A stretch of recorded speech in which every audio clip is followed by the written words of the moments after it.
We've discussed the first four churches in Revelation, chapter 2. Now let's turn to chapter 3 and the church at Sardis. That's page 12 in your workbook.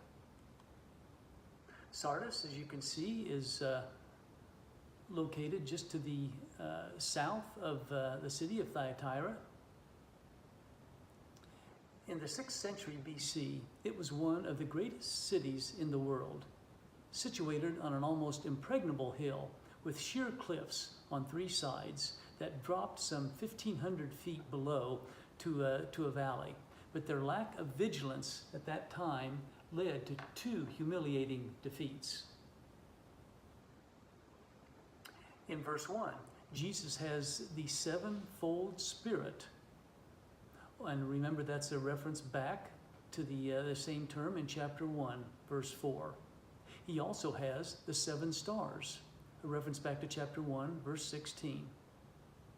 Continuing in verse 1, we read that Jesus tells them, "You have a reputation for being alive." Remember that Pergamum, after Christianity was legalized, was a church that fell into compromise.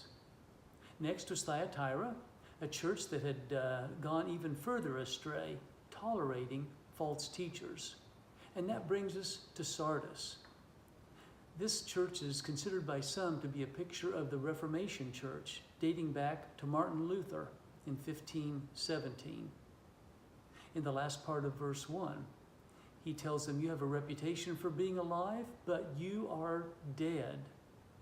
The church at Sardis had fallen asleep, just like hundreds of years earlier, they had fallen asleep when they should have been safe from an attack, but allowed their enemy to come and take over their city those 2 times. They had fallen asleep, yet there were a few who had not soiled their garments, a reference to the wool industry in Sardis. Jesus said, "They will walk with me in white, holy, and pure, as will the overcomers, the conquerors." This church had been alive, but was now dead. A question I ask myself, has my church become lax? Have I become lax? Note the 5 warnings in verses 2 and 3. "Wake up, or else I will come like a thief." This church at Sardis, the Reformation church, is pivotal and points us to the last 2 churches. Will this church repent and come back to life, like the church in Philadelphia that was not condemned at all, but only commended? Or will this church remain dead, like the last church, Laodicea, that was only condemned? Well, that brings us to Philadelphia then. Philadelphia is the church of the open door. In verse 7, Jesus has the key of David. Remember in chapter 1, he had the key to death and Hades. But here, this key of David is a reference back to Isaiah chapter 22, verse 22, where it speaks of the house of David, a reference to God's kingdom. And Jesus has the key to this. He has the key and opens to Philadelphia the door of salvation, entrance into his kingdom. And because of their works, in verse 8, he has placed before them an open door of service. And so this church, Philadelphia, represents the missionary church. Notice the reference in verse 9 to the synagogue of Satan. This is only mentioned in reference to the 2 churches, Philadelphia and Smyrna, that were not condemned by Jesus. They were targets of Satan. The Jews who had been informing on the Christians will be forced to bow down before them at some point in the last part of verse 9. That brings us to chapter 3, verse 10, and a very important verse. This verse is considered to be God's test that he will bring on the world. "Because you have kept my command to endure, I will also keep you from the hour of testing that is going to come over the whole world to test those who live on the earth, to test those who are not believers." We have another test that was mentioned earlier in the church of Smyrna, chapter 2, verse 10. And this was Satan's test. We were told back then, don't be afraid of what you are about to suffer. The devil is about to throw some of you into prison to test you, and you will have tribulation. So these two verses, chapter 2, verse 10, and chapter 3, verse 10, speak of two tests. One is the test that Satan will bring on believers.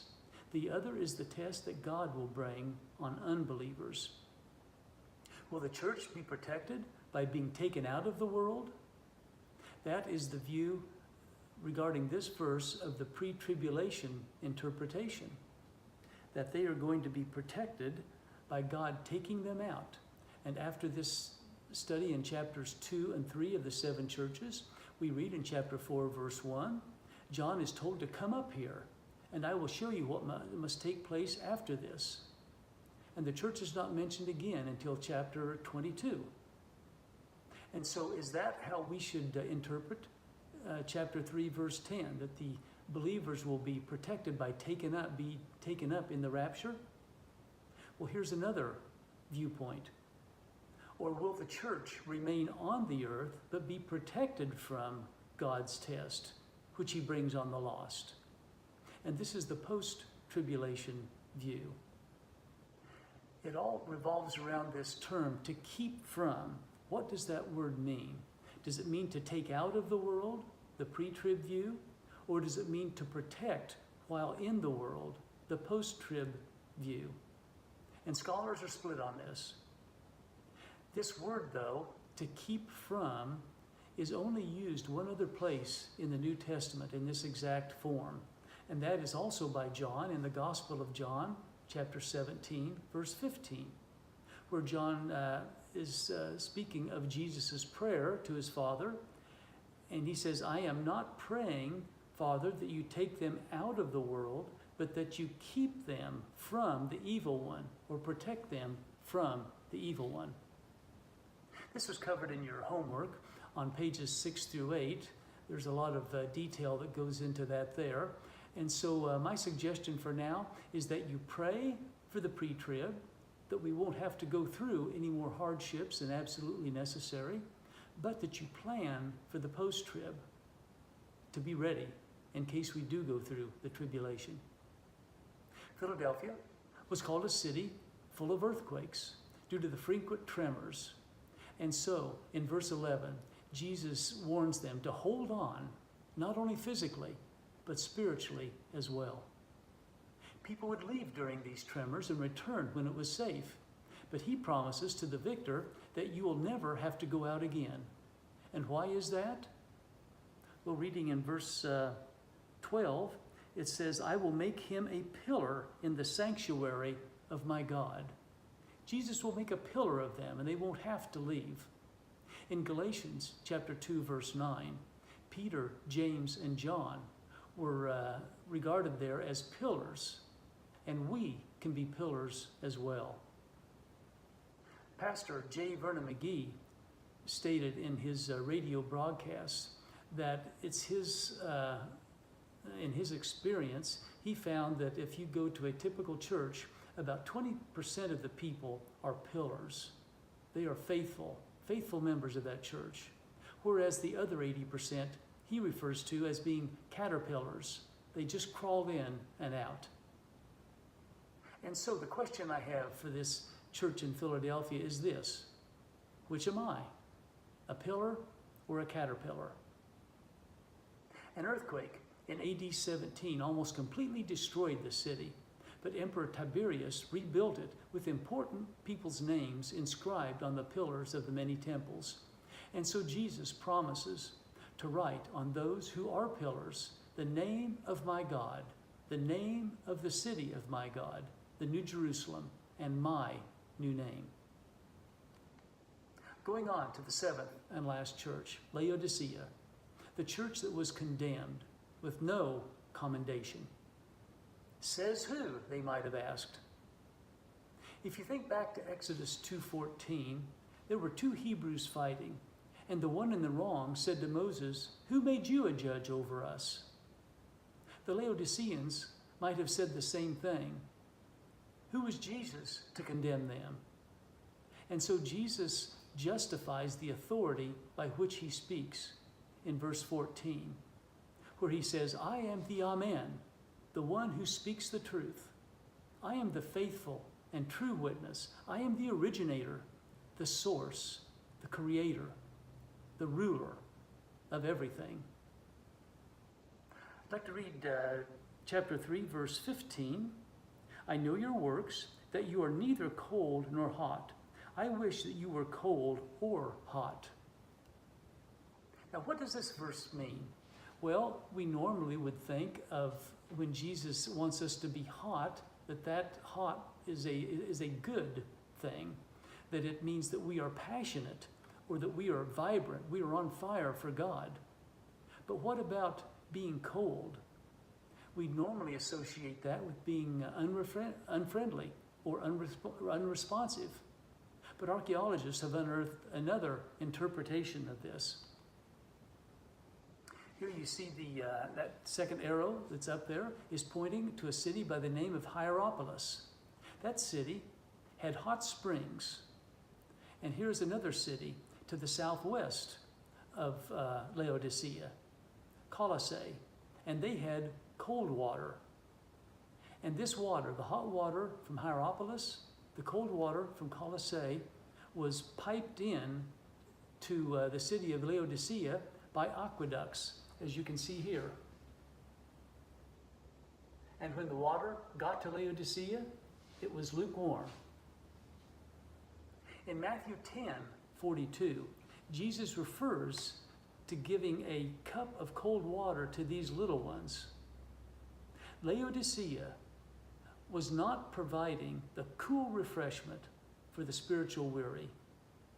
They were not providing the hot healing water for the spiritually sick. And so Jesus wants us to be hot, to be passionate for him. He also wants us to be cold in the sense of being a drink of cold water to give those, to refresh people that need it. But the people of Laodicea were doing neither. They were lukewarm in their response to Jesus. And so Laodicea is the lukewarm church. Remember, the opposite of love is not hate, but just indifference. While Philadelphia was a poor church, Laodiceans were rich. They were known for their banks, clothing industry, and medical school. But he says, in reference to these three, you are poor, blind, and naked. Jesus says to them, buy from me gold, a reference to the banking industry, to become rich. Buy from me white clothes, a reference to the clothing industry, to cover your nakedness. And buy from me salve for your eyes, a reference to the medical school, so that you may see. And so, with Laodicea, we have the stinging indictment, I'm going to vomit you out of my mouth, but also the loving invitation into fellowship with the Creator of the universe. I stand at the door and knock. Which do I want to hear? The stinging indictment or the loving invitation? And what does Jesus ask of us? In verses 19 and 20, to be committed, repent, listen, and to the one who hears my voice and opens the door, I will come in. And so how is the church in America doing as we think back to these 7 churches? How is my church doing? And how am I doing? Am I like Ephesus, judgmental, or am I loving? Am I like Pergamum? Do I compromise to get along with the world? Or how about Thyatira? Have I grown comfortable with a culture that is immoral, following after false gods, money, sexual immorality? Or like Sardis, have I fallen asleep spiritually? Or maybe I'm like Laodicea, only concerned about myself, lukewarm, indifferent to God and the pain and suffering of others around me. Hopefully, I'm like Smyrna and Philadelphia, faithfully serving, even unto death. Well, turning to Revelation chapter 4, verse 1, we read, "After this I looked, and there in heaven was an open door. The first voice that I had heard speaking to me like a trumpet said, 'Come up here, and I will show you what must take place after this.'" The apocalyptic portion of Revelation begins here in chapter 4, verse 1. Remember, one of the characteristics of apocalyptic literature is that it is seen from a heavenly perspective. So John gives us a bird's eye view of what will happen in the end times, which will get complicated and could get controversial. So, why study Revelation? Well, one reason is because it's a book in the Bible. And also, it is the only book that promises a special blessing for reading it and heeding it, obeying it. It's also a closed book to most people. It's confusing, and so a lot of people don't even want to read it, and so it needs to be opened in order to interpret it correctly. But there are two other reasons that we should be reading Revelation and studying it. First of all, in order for it to be a source of encouragement to the faithful in difficult times. Whether or not we're going through the tribulation now, we are being tested. Think of all the natural disasters: hurricanes, tornadoes, floods, earthquakes, fires, even sinkholes. How about financial tests that we go through, scams, an economy where the middle class seems to be disappearing? Wars, terrorist attacks, 9/11, weapons of mass destruction, ISIS, random shootings. How about diseases, cancer, Ebola, the Zika virus, HIV, and malaria? How about personal tests that we all go through in various degrees? Divorce, the death of loved ones, wayward children. Yes, there will be a test. We were promised that as believers in Revelation chapter 2, verse 10. But we can be encouraged by Revelation chapter 17, verse 14, that Jesus will conquer all because he is the Lord of lords and the King of kings, and those who are with him are the called, the elect, and the faithful.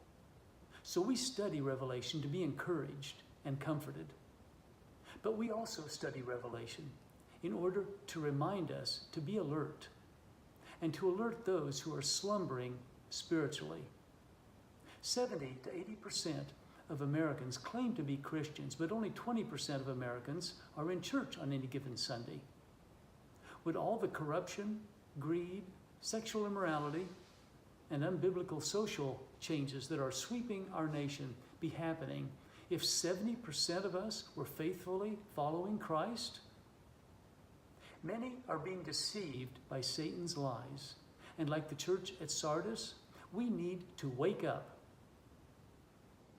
In these last 3 verses in chapter 3, the 3 themes that I mentioned earlier are noted. In Revelation chapter 3, verse 20, is a reference to salvation.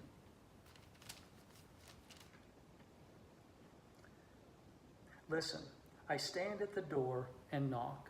If anyone hears my voice and opens the door, I will come in to him and will have dinner with him and he with me.